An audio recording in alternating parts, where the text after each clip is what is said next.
कोटा के history sheeter देवा गुर्जर के कातिलों की तलाश में राजस्थान पुलिस दिन रात एक किए हुए है। देवा की हत्या में कुल 13 लोग शामिल थे, जिनमें से मुख्य आरोपी बाबूलाल गुर्जर समेत 9 आरोपी तो दबोचे जा चुके हैं, लेकिन बाकी 4 की तलाश में पुलिस जंगलों, बीहड़ों, गांव, कस्बों की खाक छान रही है।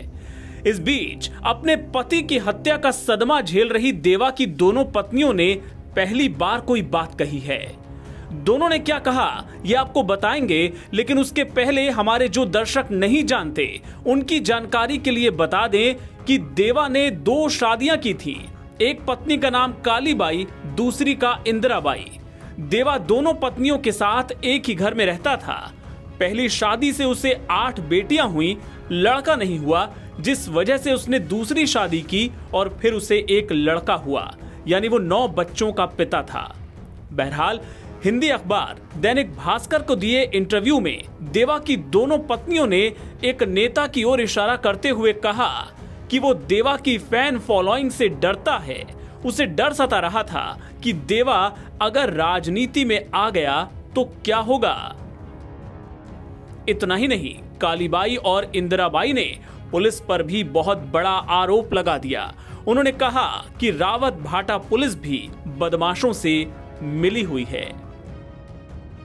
ये पूछे जाने पर कि देवा तो खुद हिस्ट्री शीटर था, उसने भी हमला किया होगा, कालीबाई और इंदिराबाई ने चुनौती देते हुए कहा, क्राइम रिकॉर्ड उठाकर देख लो, सारे मुकदमे पहले के हैं, 5 सालों में एक भी केस नहीं है। देवा हमेशा कहते थे कि मैं किसी के बीवी बच्चों को रुलाना नहीं चाहता।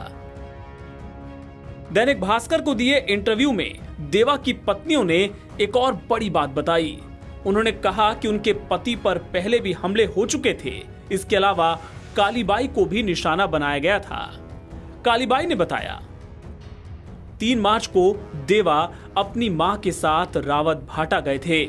हमारा ग्वाला भरत घर पर था, जो दुश्मनों से मिल गया था। परसा, बाबू आदि ने रात में घर पर मेरा गला रेता और सिर पर पत्थरों से वार करके मुझे मरा समझकर पटक गए। मैं कई दिनों तक होश में नहीं आई। जब बोलने लगी तो दुश्मनों को लगा कि अब देवा उन्हें नहीं छोड़ेगा, इसलिए उन्होंने देवा की हत्या कर दी। तो अब कौन संभालेगा देवा का कारोबार?